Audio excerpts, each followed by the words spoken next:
मेरा नाम हिमांशु गुप्ता है और इस बार सिविल सर्विसेज परीक्षा में मेरी रैंक 27 आई है और मेरी first preference Indian foreign service है। मेरा ऑप्शनल फ़िलॉसफ़ी था। ये मेरा थर्ड अटेम्प्ट था। इससे पहले मैंने 2016 और 2018 में भी प्रीलिम्स का पेपर अटेम्प्ट किया था, बट मैं प्रीलिम्स क्वालिफाई नहीं कर पाया था। बट 2019 में मैंने तीनों स्टेजेस में मैं क्वालिफाई कर पाया और मेरी ग्रेजुएशन दिल्ली टेक्नोलॉजिकल यूनिवर्सिटी से हुई है। आज मैं आपको दिल्ली नॉलेज ट्रैक के माध्यम के थ्रू आपको अपनी जो भी मेरी स्ट्रैटेजीज़ थी या जो मैंने किया और जो मुझे वर्क नहीं कर पाया, मैं उन सब के बारे में आपको बताना चाहूँगा। मेरी ग्रेजुएशन दिल्ली टेक्नोलॉजिकल यूनिवर्सिटी से हुई थी 2016 में। मैंने इलेक्ट्रिकल इंजीनियरिंग से बीटेक किया है और उसके बाद मैंने लगभग 1.5 साल एक प्राइवेट सेक्टर एमएनसी में काम भी किया है। और ड्यूरिंग दैट टाइम 2016 में मैंने एक प्रीलिम्स का अटेम्प्ट दिया था, जो कि कुछ हद तक बेसिक पढ़ाई करी थी। उसके बाद मैंने अटेम्प्ट किया था, लेकिन करंट अफेयर्स हो गए या कुछ और अलग अलग सोर्सेज होती हैं, वो मैं नहीं पढ़ पाया ढंग से। तो उसके बाद मुझे समझ आया कि इसको एक कॉम्प्रिहेंसिव मैनर में पढ़ने की ज़रूरत है। जॉब के टाइम भी मैंने कोशिश करी कुछ हद तक पढ़ने की। अपना ऑप्शनल की कोचिंग, ऑनलाइन कोचिंग ली थी मैंने मित्राज IAS से, और इसीलिए मैंने ट्राई करा कि और भी कुछ करंट अफेयर्स वगैरह रेगुलर अपडेट लेता रहूं। बट फाइनली मुझे रियलाइज़ हुआ कि 2018 में मुझे रिज़ाइन करके ही अपनी फुल टाइम प्रिपरेशन करनी पड़ेगी। तो मैंने 2018 मार्च में मेरा लास्ट डे था और मई 31 2018 को हमारा प्रीलिम्स था। उसके लिए मैंने अच्छे से प्रिपरेशन की। जहाँ तक कोचिंग का सवाल है, वहाँ मैंने फोरम IAS से एक SFG प्रोग्राम होता है, वो ज्वाइन किया था ताकि मैं प्रीलिम्स के लिए तैयारी कर पाऊँ अच्छे से। और साथ साथ मैंने करंट अफेयर्स की क्लासेस भी करी थी वहाँ पे, प्री कम मेंस वाली। तो उनसे हेल्प हुई थी, ज़रूर हेल्प हुई थी। और SFG के टेस्ट देने के बाद मुझे कई सारे रिवीजन जैसे होता है, रिवीजन करने में मुझे बहुत फ़ायदा हुआ। सोर्सेज पता लगी कि किस किस सोर्सेज से क्या क्या पढ़ा जा सकता है, तो यहाँ तक हेल्प रही। लेकिन 2018 का पेपर ऐसा था कि उस वक्त मैं पेपर में थोड़ा सा पैनिक कर गया। हुआ ये कि मैं क्योंकि ज़्यादा एग्जॉस्ट हो गया था, खूब सारे टेस्ट और खूब सारा रिवीजन कर करके। सो इशू ये हुआ कि फ़र्स्ट आइट्रेशन ही मुझे 1.5 से 1.25 घंटे लग गए for the first iteration itself. दूसरी आइट्रेशन के लिए मुझे बहुत सारे क्वेश्चंस मेरे छूट गए थे। तो जल्दी जल्दी में मैंने क्या करा, मैंने अपने इंट्यूशन से ही आंसर्स को मार्क करना शुरू कर दिया। आखिर में मैंने रियलाइज़ करा कि मैं 97 क्वेश्चंस अटेम्प्ट कर चुका था, जो कि बहुत ज़्यादा थे उस डिफ़िकल्टी लेवल के में। सो मेरा उस वक्त स्कोर नहीं आ पाया, 90 के अराउंड मेरा स्कोर था प्रीलिम्स में। सो उस वक्त मुझे कई सारी चीज़ें रियलाइज़ हुई। 2018 के प्रीलिम्स के बाद मैंने फोरम IAS का MGP प्रोग्राम भी ज्वाइन करा था और करंट अफेयर्स क्लासेस तो पुरानी वाली प्री कम मेंस वाली चल ही रही थी। साथ साथ मैंने MK यादव सर हैं दी IAS हब के, उनका QEP प्रोग्राम भी ज्वाइन किया था, जो कि मेंस वैल्यू एडिशन के लिए बहुत अच्छी क्लासेस मानी गई और मैंने पूरी अटेंड करी। मैंने फिर भी अपने दिमाग में ये चीज़ रखी कि 2018 का मेंस मुझे देना ही है, चाहे घर पे ही सही, बट देना ज़रूर है। तो वो दिमाग में था। उस दिमाग से मैंने अपना करंट अफेयर्स की क्लासेस हैं वो साथ साथ मैंने करी, और साथ ही साथ MK यादव सर की QEP क्लासेस भी मैंने पूरी करी और उनका रिवीजन भी रेगुलर करा। फ़ायदा ये हुआ कि ये सारी चीज़ों के मेरे नोट्स तैयार हो चुके थे।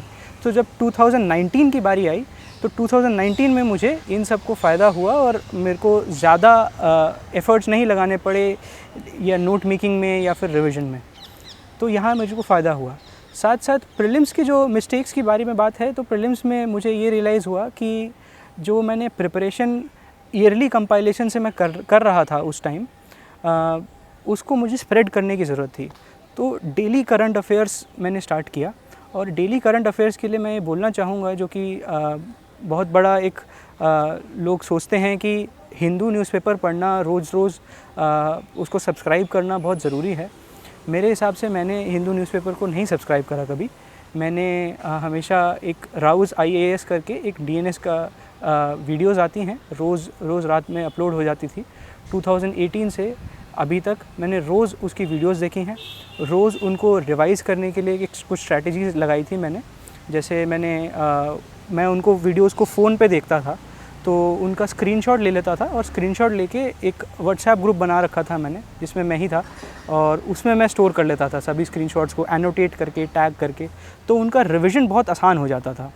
तो ये चीज़ मैंने करी ताकि मेरी जो प्रिपरेशन है वो स्प्रेड हो पाए पूरे ईयर वाइज। मंथली कंपाइलेशंस भी मैं पढ़ रहा था, राउस की ही मैंने फॉलो करी। राउस की फोकस मैगज़ीन आती है, उनकी मैंने मंथली मैगज़ीन्स पढ़ी, और फिर इन दी एंड जब प्रीलिम्स बहुत पास आ गया, जब 2 महीने ही बचे थे, मिड मार्च से शुरू किया मैंने, तो राउस की जो कंपस बुकलेट आती है, उन कंपस बुकलेट्स को भी मैंने अच्छे से रिवाइज़ करा और पढ़ा।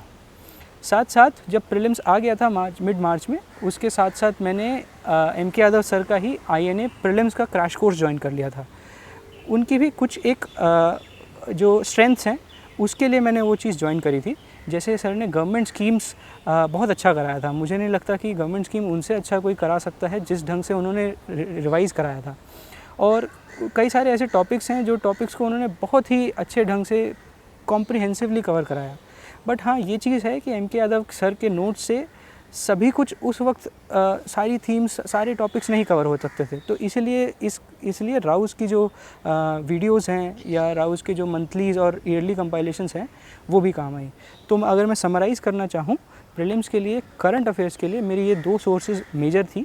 MK यादव सर के नोट्स जो मेरे फाउंडेशन बेस मटेरियल था, जिसको मैंने कम से कम 10 या 12 बार पढ़ा होगा, और साथ ही साथ राउस की जो कंपस मैगज़ीन्स हैं जो आखिरी में आती हैं, उनको मैंने रिवाइज़ करा 2 या 3 बार लगभग। इस हिसाब से मैंने प्रीलिम्स का पेपर दिया। अब बात आती है प्रीलिम्स का पेपर दिया कैसे जाए। तो इसके अंदर भी टेक्निक मेरी ये थी कि मैं 3 आइट्रेशंस में पेपर को करता था। 100 क्वेश्चंस हैं आपके पास, तो पहली आइट्रेशन सबसे लंबी होती थी, अराउंड 1 घंटा लगता था।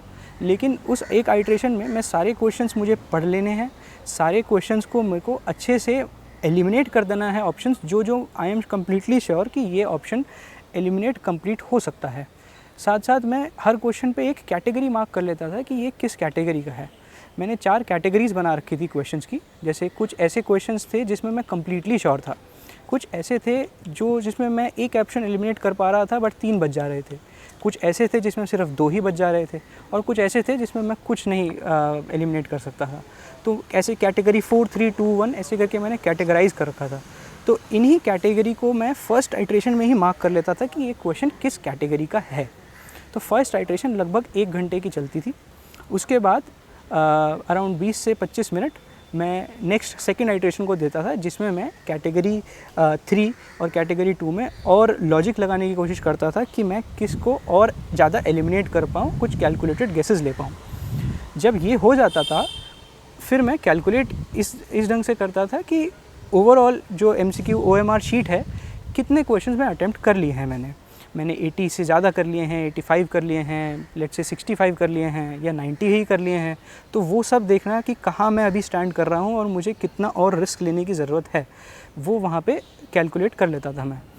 फिर मैं जो आखिरी के 10-15 मिनट बचते थे, लास्ट में मैं कैटेगरी 1 वाले, या जिसमें मुझे कुछ आइडिया नहीं है बट एक स्ट्रॉन्ग इंट्यूशन आ रहा है, कुछ स्ट्रॉन्ग मैं लॉजिक लगा सकता हूँ, उनको यूज़ करता था, ताकि वहाँ पर मैं कुछ क्वेश्चंस एक adequate number of attempts question के कर सकूँ। ओवरऑल मेरी स्ट्रैटेजी ये थी कि मैं 90 से लगभग ज़्यादा अटेम्प्ट करूँ, और इस नंबर पे मैं इसलिए पहुँचा था क्योंकि मैंने पहले प्रैक्टिस कर रखी थी, और मुझे ये था कि अगर मैं 90 क्वेश्चन अटेम्प्ट करूँगा, मेरी एक्यूरेसी के हिसाब से मेरा स्कोर 120 के आसपास होना चाहिए। और इस 2019 के प्रीलिम्स के लिए मैंने जो क्वेश्चंस अटेम्प्ट करे थे, मुझे लगता है मेरा स्कोर 130 के आसपास आना चाहिए। अभी मार्क्स नहीं आउट हुए हैं बट मेरा स्कोर इतना तो आना चाहिए। मेंस की जहाँ तक बात आती है, मेंस के लिए मैंने एक चीज़ और करी थी कि मैं प्रिपरेशन, जो डेली करंट अफेयर्स भी था, प्रिपरेशन को इंटीग्रेटेड मैनर में पढ़ने लग गया। तो इंटीग्रेटेड मैनर का मतलब ये था कि अगर कुछ आप प्रीलिम्स के लिए भी पढ़ रहे हैं, उसको फ्रेमवर्क्स या आउटलाइंस में पढ़िए। इसका एग्जांपल मैं ये दे सकता हूँ, जैसे सिविल डिसोबीडियंस मूवमेंट हो गया या नॉन कोऑपरेशन मूवमेंट हो गया। अगर कोई पूछे आपसे कि इसके क्या इम्पैक्ट्स थे, क्या इन्फ्लुएंस था, तो हमें स्पेक्ट्रम अगर हमने पढ़ी है तो हमें कुछ कुछ पॉइंट्स याद आएंगे कि उस किताब में क्या लिखा था। 10 पॉइंट्स थे तो 10 में से आपको हो सकता है 4 या 5 मेमोरी से याद आ जाएं। बट मैं उसको एक स्ट्रक्चर्ड फॉर्मेट में पढ़ता था ताकि एक स्टोरी की तरह सब चीज़ें याद आ जाएं और एक फ्रेमवर्क भी बन जाए साथ साथ, ताकि अगर मेंस में भी ये क्वेश्चन आ गया तो मैं उसको लिख सकूं। अब इसी एग्जांपल में अगर मैं फ्रेमवर्क आपको बताना चाहूँ तो फ्रेमवर्क मेरे लिए ये होगा कि पहला, इस मूवमेंट में पार्टिसिपेशन कितनी थी, क्या विमेन थी कि नहीं थी, क्या रूरल इंडिया पार्टिसिपेट कर रहा था कि नहीं कर रहा था, क्या कैपिटलिस्ट थे कि नहीं थे, ये सारी चीज़ें पार्टिसिपेशन में आ जाएंगी। उसके बाद नेचर ऑफ द मूवमेंट कैसा था, क्या वो डिसेंट्रलाइज था, क्या वो ऑर्गेनाइज था, क्या वो और सारे लोग भी इसमें बड़े बड़े लीडर्स थे वो भी थे, इसके अंदर नहीं थे, वो सब चीज़ें भी आएंगी उसके अंदर। फिर थर्ड आ जाएगा कि उसको सप्रेस करा गया, कितना सप्रेस करा गया, कितना लेवल ऑफ सप्रेशन था ब्रिटिशर्स की तरफ से, कितनों को जेल हुई, कैसे हुआ। फिर आप आ सकते हैं क्या उसके कोई कल्चरल इम्पैक्ट भी थे, सोसाइटल इम्पैक्ट्स भी थे क्या। फिर आप आखिरी में लिख सकते हैं कि उसके फ्यूचर इन्फ्लुएंसेस भी थे क्या, किसी और मूवमेंट को उसने फ्यूचर इन्फ्लुएंस किया। ये सारी चीज़ें आपने जब एक फ्रेमवर्क के हिसाब से सोच लिया है, आपके लिए बहुत आसान हो जाएगा प्रीलिम्स के लिए उसको याद करने के लिए भी और मेंस में आंसर लिखने के लिए भी। तो हमेशा फ्रेमवर्क्स और आउटलाइंस में सोचिए। एक और एग्जांपल दे सकता हूँ, जैसे वल्नरेबल सेक्शंस होते हैं, तो वल्नरेबल सेक्शंस के लिए आप ये देख सकते हैं, जैसे चाइल्ड राइट्स में मैंने कहीं पढ़ा था, यूनिसेफ की रिपोर्ट थी, तो 4 तरह के राइट्स होते हैं चाइल्ड के, survival rights, protection rights, development rights और एडवांसमेंट राइट्स। आई थिंक इसके अंदर सभी वल्नरेबल सेक्शंस को आप यही फ्रेमवर्क अप्लाई कर सकते हैं। मैनुअल स्कैवेंजर्स हो गया, एल्डरली हो गया, आप यही 4 फ्रेमवर्क में उनके अंदर आप उनके हिसाब से कंटेंट पर्टिकुलर डाल सकते हैं। सो फ्रेमवर्क्स में सोचिए, स्ट्रक्चर्ड वे में सोचिए, आपको बहुत फ़ायदा होगा मेंस में आंसर लिखने के लिए भी। अब आता है कंटेंट। तो कंटेंट के लिए वैल्यू एडिशन बहुत नेसेसरी है। जैसे मैंने बताया, MK यादव सर की मैंने QEP क्लासेस करी थी और फोरम IAS से मैंने करंट अफेयर्स क्लासेस भी करी थी। इन सब से मुझे वैल्यू एडिड कंटेंट बहुत मिला। साथ साथ मैं ये कहना चाहूँगा कि मैं सोशल मीडिया पे भी, जैसे ट्विटर वगैरह हो गए, उन पे कई ऑथर्स को, कई एडिटोरियल्स के जो न्यूज़पेपर के ऑथर्स होते थे उनको मैं फॉलो करता था, और वो जैसे ही कोई आर्टिकल लिखते थे या कुछ ऐसी ट्वीट करते थे जो यूटिलाइजेबल है एग्ज़ाम के लिए, उनको भी मैं नोट डाउन कर लेता था या समझ लेता था कि ये मेरे को मेंस में काम आ सकेगा। तो हमेशा आपकी एक क्वालिटी प्लीज़ जानिए कि आपके पास एक फ़िल्टरिंग आउट एबिलिटी ज़रूर होनी चाहिए। क्या आपके लिए रेलेवेंट है, क्या आपके लिए रेलेवेंट नहीं है। हमेशा एक एक्सट्रैक्टिव मोड में रहिए। हमेशा किसी भी रिपोर्ट को, बड़े बड़े टेक्स्ट आप पढ़ रहे हैं, हमेशा ये सोचिए कि मुझे इसमें से इन्फॉर्मेशन एक्सट्रैक्ट करनी है, मैं इसको रिप्रोड्यूस करना चाहता हूँ मेंस एग्ज़ाम में। हमेशा इस ढंग से ही अपनी सारी स्ट्रैटेजी, सारी रीडिंग्स करिए। कोई भी बुक पढ़ रहे हैं, कवर टू कवर पढ़ने की कभी ज़रूरत नहीं है। हमेशा ये देखिए कि ये मेरे एग्ज़ाम में कैसे काम आएगा। अब क्वेश्चन आएगा, आपको पता कैसे चला कि ये एग्ज़ाम में काम आएगा या नहीं आएगा। इसके लिए 2 मेजर सोर्सेज हैं, एक है सिलेबस, दूसरा है प्रीवियस ईयर क्वेश्चन। सिलेबस को तो आपको बिल्कुल बाय हार्ट करना पड़ेगा, और प्रीवियस ईयर क्वेश्चन को भी बहुत अच्छे से देख लीजिए, बहुत अच्छे से एनालाइज कर लीजिए कि किन किन थीम्स पे एग्जैक्टली क्वेश्चंस पूछे जाते हैं। इसी से आपको पता चलेगा कि कहाँ किसको ज़्यादा फोकस करना है, किसको ज़्यादा फोकस नहीं करना है। तो ओवरऑल मेरी प्री और मेंस की यही स्ट्रैटेजी रही। आंसर राइटिंग में मैंने कोशिश करी, प्रैक्टिस की जहाँ तक बात है तो मेंस की मैंने टेस्ट सीरीज़ कुछ ज्वाइन करी, बट मैं कोई टेस्ट सीरीज़ कंप्लीट नहीं कर पा रहा था। टाइम मैनेजमेंट मुझे सबसे ज़्यादा ड्रेडफुल लगता था कि मैं टाइम मैनेजमेंट नहीं कर पाऊँ। 3 घंटे में 20 क्वेश्चंस फ्रैंकली स्पीकिंग मैंने नहीं अटैम्प्ट करे। सीधा GS1 का जो मेंस का पेपर था वही मैं 3 घंटे में 20 क्वेश्चन अटैम्प्ट कर पाया। इसकी स्ट्रैटेजी 2 चीज़ें में थी। पहली चीज़ ये थी कि मैंने 7 क्वेश्चंस इन 1 आवर की स्ट्रैटेजी पता करी और वहाँ से मैंने अटैम्प्ट करना कोशिश करी।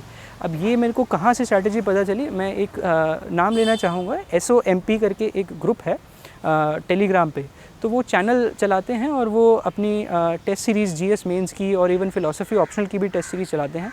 मैंने उसको ज्वाइन कर लिया था।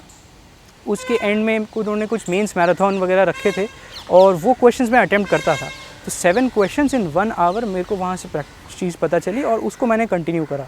कम से कम 20 बार तो मैंने उसको प्रैक्टिस करा होगा। 7 क्वेश्चंस 1 आवर मेरे हिसाब से बहुत ही एडिक्वेट और बहुत ही टाइम मैनेजमेंट के लिए आपको काम आ सकता है। साथ ही साथ मैं दूसरा जो मेरा रोल था वो ये था कि पेपर को कैसे अटैम्प्ट करा जाए। तो पेपर को अटैम्प्ट करने के लिए 20 क्वेश्चन GS में आते हैं। तो पहले 10 क्वेश्चन आपको जैसे पता है 10 मार्कर्स होते हैं, नेक्स्ट 10 क्वेश्चन होते हैं 15 मार्कर्स। तो पहले तो मेरी स्ट्रैटेजी ये होती थी, क्वेश्चन 1 क्वेश्चन 2 सबसे पहले करा जाए और फिर सारे 15 मार्कर्स करे जाएँ यानी 11 to 20, और फिर वापस 10 मार्कर्स जो बच गए हैं यानी 3 to 10 इन सबको अटेम्प्ट करा जाए। तो इस तरह से मैंने देखा कि मेरी टाइम मैनेजमेंट भी अच्छी हो रही है और मैं आंसर्स को क्वालिटी आंसर्स भी लिख पा रहा हूँ within 3 hours time. So it was very useful कि टाइम मैनेजमेंट आप इस तरह से मेंस के लिए कर सकते हैं। प्रीलिम्स में मैं एक चीज़, प्रीलिम्स और मेंस दोनों की ही बातें हैं, एक चीज़ ये बताना चाहूँगा, प्लानिंग हमेशा बैकवर्ड प्लानिंग भी करिए। बैकवर्ड प्लानिंग का मेरा मतलब ये है कि जब डी डे है आपका एग्ज़ाम का, जो डी डे होता है, फॉर एग्ज़ाम्पल अगर मेंस मेरा GS1 का किसी एक डेट पे है, तो ये इमेजिन करिए कि एक दिन पहले आपके पास ऐसा क्या मटेरियल होगा जो आप रिवाइज़ कर रहे होंगे। उससे फिर पीछे इमेजिन करिए, उस एक दिन से पहले, एक हफ़्ते पहले मेरे पास क्या मटेरियल होगा। एक हफ़्ते से और पीछे जाइए, एक महीने पहले मैं क्या रिवाइज़ कर रहा हूँगा। तो जब ऐसे बैकवर्ड प्लानिंग करेंगे तो आप अपने नोट्स इस ढंग से बनाएंगे कि उनको कंसोलिडेट करेंगे, उनको 1 पेज में ट्राई करेंगे कि लिमिटेड मिनिमम चीज़ हो आपको और वो उसको मैक्सिमम यूटिलाइजेशन कर पाओ। तो यही चीज़ मेरी बैकवर्ड प्लानिंग काम आई। लास्ट मोमेंट पे मैंने ये करा था कि एक महीने पहले, जैसे मेंस आने वाला है उससे एक महीने पहले जितने भी मेरे पास नोट्स थे, चाहे वो MK यादव सर के QEP के नोट्स हों, चाहे वो फोरम IAS के करंट अफेयर्स के नोट्स हों, उन सबको मैंने एक रजिस्टर लिया और रजिस्टर में मैंने नोट्स के नोट्स बनाए। मतलब उन्हीं नोट्स को जो मुझे लगता था कि ये बहुत जगह यूटिलाइज़ हो सकता है, ये तो मुझे याद करना ही पड़ेगा, लास्ट मोमेंट पे रिवीजन के लिए मेरे को ज़रूरत है, तो मैंने एक महीने पहले से ही वो मैं रजिस्टर बनाने लग गया था। धीरे धीरे वो रजिस्टर तो फिलअप हो गया और वो इतना बढ़िया मेरे पास कंटेंट हो गया सब चीज़ों का कि उसको ही मैं रिवाइज़ करता था हर पेपर से पहले। मतलब एग्ज़ामिनेशन सेंटर से पहले मेरे पास बस एक वो रजिस्टर होता था, GS1 हो, GS2 हो, 3 हो, 4 हो, इवन essay हो, बस वो एक रजिस्टर होता था जिसको मैं रिवाइज़ करता रहता था। मैं किसी प्लेटफॉर्म पे चाहूँगा कि मैं उसको भी शेयर कर दूँ आपके साथ। और जहाँ तक नोट्स की बात है, डायग्राम्स ज़रूर बनाइए, डायग्राम्स को कंपाइल करिए। जितने भी हैं, जैसे स्टैटिक में भी ज्योग्राफी के बहुत सारे डायग्राम्स हैं, एक कुछ 10-15 पन्ने ले लीजिए, उसमें सारे जितने भी NCERT से यहाँ से वहाँ से आपको डायग्राम्स मिलते हैं, सभी डायग्राम्स को इकट्ठा करके एक जगह बना के रख लीजिए। प्रैक्टिस होगी इससे, और दूसरी चीज़ आपको लास्ट मोमेंट पे रिवीजन हो जाएगा। ऐसे ही आर्ट एंड कल्चर के डायग्राम्स बना सकते हैं आप। आर्ट एंड कल्चर में बहुत सारे मैप्स भी हो सकते हैं, जैसे हड़प्पन सिविलाइजेशन का मैप बना सकते हैं, हड़प्पा में टाउन प्लानिंग का मैप्स बना सकते हैं, पॉटरी को डायग्राम बना सकते हैं। आर्किटेक्चर में जैसे टेम्पल आर्किटेक्चर के डायग्राम्स प्रैक्टिस कर सकते हैं, स्तूपा प्रैक्टिस कर सकते हैं। ऐसे बहुत सारे आपको धीरे धीरे पता चलेगा आर्ट एंड कल्चर में भी डायग्राम्स पॉसिबल हैं। उनको एक जगह कोलेट करके एक जगह बना के रख लीजिए। सो ये सारी चीज़ें होती हैं ताकि आपको वैल्यू एडिशन करना है अपने क्वेश्चन में, अपने पेपर में, वो कर सकें आप। इसमें मैं एग्जांपल दे सकता हूँ, जैसे एक यूनेस्को का क्वेश्चन आया था कि लोग कह रहे थे कि बहुत मुश्किल क्वेश्चन था। हाँ, मुश्किल था कुछ हद तक, उसमें वो आपके पास कंटेंट नहीं था, बट वैल्यू एडिशन आप कंक्लूजन में बहुत अच्छा कर सकते हैं। तो मैंने क्या करा, मुझे एस्से के लिए मुझे याद है मैंने यूनेस्को का प्रियम्बल में याद करके गया था, तो उसको मैंने कंक्लूजन में यूज़ कर दिया। तो उसका प्रियम्बल ऐसे था कि since Wars begin in the minds of man, it is in the minds of man that defences of peace must be constructed. इसी को मैंने वहाँ कंक्लूजन में डाल दिया और फिर उसको कंटेक्स्ट से भी जोड़ा कि why is it relevant to the question, और उसमें मैंने बोला कि entire humanity is responsible to reform this institution itself. ऐसे करके मैंने ख़त्म कर दिया। ऐसे ही जैसे पावर्टी और हंगर का डाइवर्जेंस वाला क्वेश्चन था, उसमें मैंने एंगस डेटन है एक नोबेल लॉरिएट, उनके न्यूट्री पजल्स के बारे में मैंने बताया। ये मुझे दिपिन सर के करंट अफेयर्स क्लासेस में से मिला था। मैंने एक उत्सा पटनायक ऑथर हैं, रिपब्लिक ऑफ हंगर उन्होंने बुक लिखी है, उसके बारे में मैंने लिख दिया। तो आप ये देखेंगे कि या तो मैं बुक्स कोट कर रहा हूँ, ऑथर्स को कोट कर रहा हूँ। एक और एग्जांपल दे सकता हूँ, मिलन वैष्णव हैं, उन्होंने व्हेन क्राइम पेस करके एक बुक लिखी है, तो वो बात करते हैं वर्टिकल इंटीग्रेशन ऑफ क्रिमिनल्स की पॉलिटिक्स के अंदर। अब हर कोई ये तो लिख देगा क्रिमिनलाइजेशन ऑफ पॉलिटिक्स, मैंने क्रिमिनलाइजेशन ऑफ पॉलिटिक्स को इस ढंग से लिखा कि मिलन वैष्णव कहते हैं कि वर्टिकल इंटीग्रेशन होता है क्रिमिनल्स का पॉलिटिक्स के अंदर। तो देखिए इससे क्या हुआ, वैल्यू एडिशन हो गया, आपके पास कंटेंट एनरिचमेंट हो गया। ये ज़रूरी है, आप इस ढंग से अपने मेंस को आंसर में लिखें, इसके मार्क्स स्प्रेड होते हैं, बहुत अच्छे स्प्रेड होते हैं, इस तरह से काम कर सकते हैं। अभी प्रीलिम्स आने वाला है 2020 का, आई वुड से बहुत इंटेंस हो जाइए, विड्थ कवर करिए, डेप्थ भी कवर करिए, और जितना पॉसिबल है मॉक टेस्ट भी दीजिए, प्रैक्टिस करते रहिए। अपने ह्यूरिस्टिक्स सही करिए, क्या आपको लगता है स्टेटमेंट सही हो सकते हैं, क्या गलत हो सकते हैं, उन सब को चेक करते रहिए।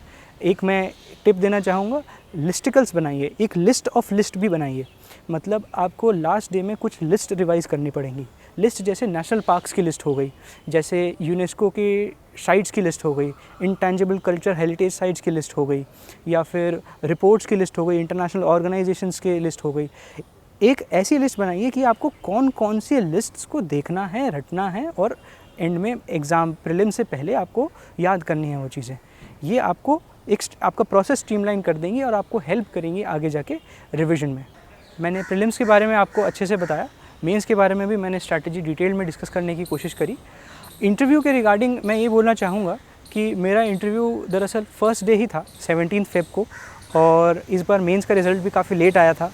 सो मैं पर्सनली एक्सपेक्ट नहीं कर रहा था मेरा मेंस होगा, तो मैं नेक्स्ट मेंस की ही तैयारी कर रहा था।